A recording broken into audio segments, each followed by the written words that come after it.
Ya, 32 tahun puasa medali emas di cabang olahraga sepak bola membuat sambutan warga dan supporter sepak bola Indonesia menjadi riuh. Gegap gempita mengemuka dengan sukacita. Tentu saja ini akan membawa semangat positif bagi para atlet Indonesia untuk meraih kemenangan pada gelaran olahraga berskala internasional selanjutnya. Lalu pelajaran apa yang bisa kita petik dari perolehan itu? Kita akan mengulasnya bersama Sekjen Presidium Nasional Supporter Sepak Bola Indonesia, Richard Ahmad. Selamat sore, Selamat sore, Bung David. Ya, wah, Bung. Tadi kan Anda ikut arak-arakan ya? Betul. Dari tadi pagi. Semoga lagi nggak ngantuk nih sekarang. Apa capek banget? Aman. Aman ya, baik. Bung, sebenarnya ini kan sudah 32 tahun dan kita sudah tahu bahwa ini sudah sangat lama. Tapi di dalam hatinya supporter itu apa sih? Bisa nggak diungkapkan? Seperti apa rasanya? Ya, tim ini memang menurut saya Indonesia sudah belajar banyak lah terkait soal timnasnya, dan supporter juga antusiasnya luar biasa karena memang menunggu kapan nih Indonesia bisa juara di ajang apapun kira-kira gitu. Dan memang di SEA Games ini menunggu betul, makanya teman-teman supporter yang kemarin juga datang ke Kamboja, kita datang. Oh, yang kemarin ikuti Kamboja juga ikutan di sini? Ikutan, makanya dari penyisihan sampai semifinal sampai final, teman-teman datang ke Kamboja untuk mengawal betul-betul bahwa timnas kita harus juara kira-kira gitu. Ini udah di ujung ya soalnya.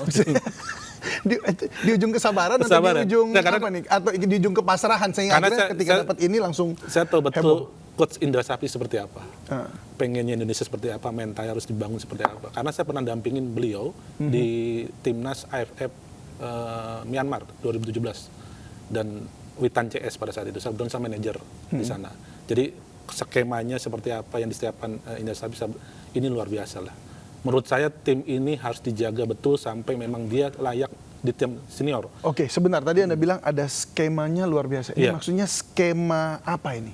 Karena gini, kalau kita bicara soal Liga 1, pemain-pemain ini ada juga pemain-pemain yang lapis 2. Tapi Coach Indra ini jeli melihat pemain ini layak ditampilkan, dikasih kesempatan. Itu penting soalnya. Dari Liga 2 itu? Iya, ada Liga 2, ada yang di Liga 1, tapi bangku cadangan. Tapi Coach Indra punya nilai plus di situ menurut saya. Makanya pemain-pemain itu dulu nggak ada yang kenal Santana, karena dia pemain cadangan di Sleman. Tapi waktu dia pindah ke Makassar, dikasih kesempatan main luar biasa. Siapa yang kenal Fatur Rahman? Gitu. Jadi coach ini semua dari Coach Indra ini yang melihat jeli potensi anak-anak muda itu gitu. Oke. Apa yang Anda lihat sebenarnya kalau misalnya kita mau review lagi begitu ya? Apakah karena memang baru bisa jeli melihatnya sekarang, atau sebenarnya dulu karena ada halangan-halangan? Kalau jelinya sudah dari proses lama.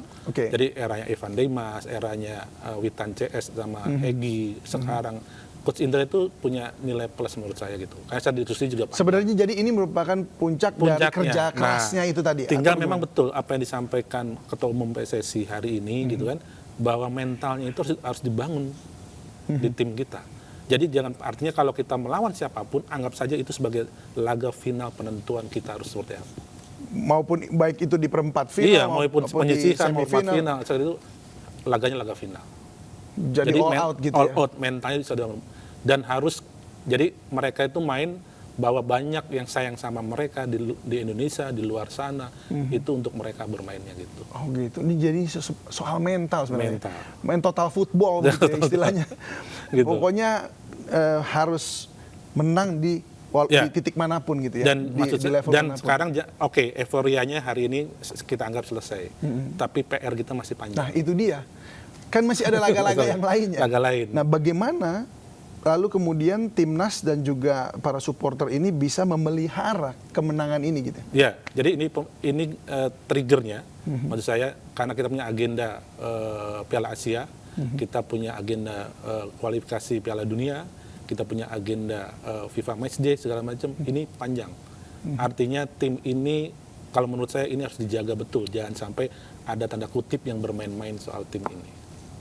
Apa ini maksudnya tanda kutip? Maksudnya kan ada juga, jangan sampai setelah timnas juara ada yang main iklan atau apa, karena itu juga mengganggu. Itu mempengaruhi. Mempengaruhi. Main iklan, oke, sedikit mungkin boleh bahas. Main iklan ini maksudnya gimana supaya kita paham nih? Iya, artinya gini, maksud saya berikan saran ke PSSI agar tim ini tidak mudah dibisik-bisiki. Karena kadang itu pemain-pemain muda kita tergoda dengan finansial. Oke. Gitu. Itu didekatinya juga secara pribadi atau per tim itu? Ada yang pribadi, ada yang sudah punya manajer, macam-macam. Oh, digembosi gitu maksudnya dengan keuangan seperti itu. Makanya saya bilang ini harus dijaga betul itu. Gitu. Baik, sekarang begini. Untuk SEA Games ini kan, bahkan Kementerian Keuangan telah menyiapkan 257 miliar rupiah kalau nggak salah untuk bonus sampai 275 begitu. Apakah ini cukup untuk menjaga itu tadi? Saya kira cukup, karena ini bentuk apresiasi negara terhadap atletnya yang sudah membawa nama bangsa berkibar di kancah internasional. Karena menurut saya bendera Sang-Saka Merah Putih itu berkibar hanya 2, yaitu atlet-atletnya dan juga delegasi negara pertemuan. Oke, apakah cukup maksudnya dengan bonus yang ada sekarang ini untuk supaya tidak digembosi maksudnya? Saya kira kalau bicara cukup nggak cukup ini sudah maksimal. Oh begitu. Iya, tinggal memang saya ingin pemain-pemain ini yang nantinya berkiprah di Liga 1, berkiprah di Liga 2 harus memang mentalnya terjaga. Dia harus juga menjaga kondisi fisiknya, menjaga kondisi makannya segala macam supaya memang terjaga. Kalau ingin mimpinya terbang lagi tinggi, artinya tidak puas dengan hasil ini tapi bisa lebih. Jadi dikendalikan oleh sebuah impian begitu ya? Atau untuk mencapai suatu tujuan, maka ini akan membuat mereka lebih kuat bertahan kalau ada orang berupaya menggembosi mereka. Karena ini kan tim U22, artinya tim senior itu yang nantinya rencananya dipegang sama Sintayong, ini bisa dipakai oleh Sintayong. Oke. Karena nanti dirteknya juga tetap Indra Safri, karena Indra Safri ini merangkap pelatih di 22 sekaligus direktur teknik di PSSI. Oke. Lalu apa yang dijanjikan oleh mungkin Pak Erick Thohir sebagai ketua umum gitu untuk menjaga gitu, memagari mereka ini dari tangan-tangan usil? Kalau itu sih belum ya, tapi yang pasti pasca ini pastinya ada hal yang perlu dibicarakan secara personal atau secara kelembagaan, itu pasti ada. Tapi akan dimajukan dimajukan. supaya ini tim ini terawat gitu maksud saya. Terawat betul. Terawat sampai dan solid jadinya. Solid gitu, karena memang potensi anak-anak muda ini jangkanya panjang. Betul banget. Jangan sampai ini tercederai oleh hal-hal yang tidak diinginkan. Baik, nah itu tadi bicara soal keuangan. Lalu bagaimana dengan infrastruktur dan fasilitas mungkin? Apakah yang saat ini sudah oke atau ini ada hal yang perlu ditingkatkan lagi supaya mereka bisa memaintain bahkan mencapai prestasi yang lebih tinggi lagi?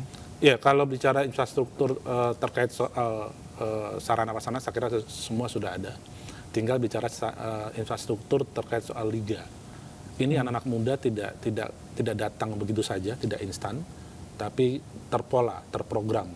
Artinya liga besok itu harus juga ada namanya liga pembinaan atau akademi elitnya, supaya regenerasi terjaga.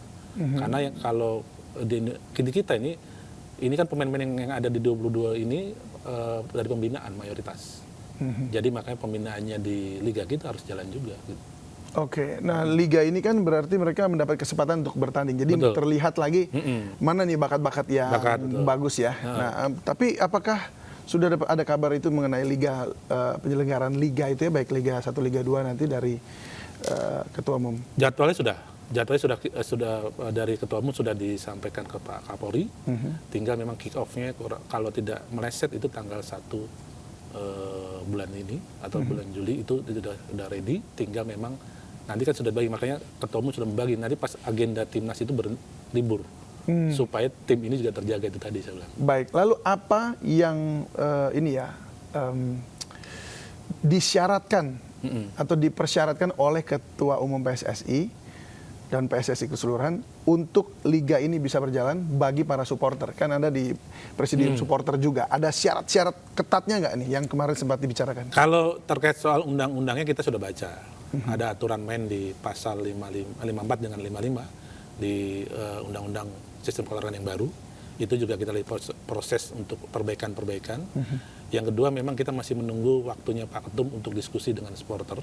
Langkah apa supaya memang nanti tidak terjadi hal-hal yang tidak diinginkan seperti sebelumnya. Makanya di Liga besok itu harus konkret, real gitu, dengan pihak keamanan dan juga pihak manajemen klub masing-masing nantinya. Gitu. Baik, Bung Richard, terima Siap. kasih banyak. Terima kasih. Sudah berbagi bersama kami Siap. di MNC News Now, dan semoga apa yang Siap. kita harapkan timnas Iya. Indonesia bisa terus berkreasi dan juara di dunia. Mudah-mudahan ini yang tidak berhenti di sini, masih panjang terus perjalanan Indonesia.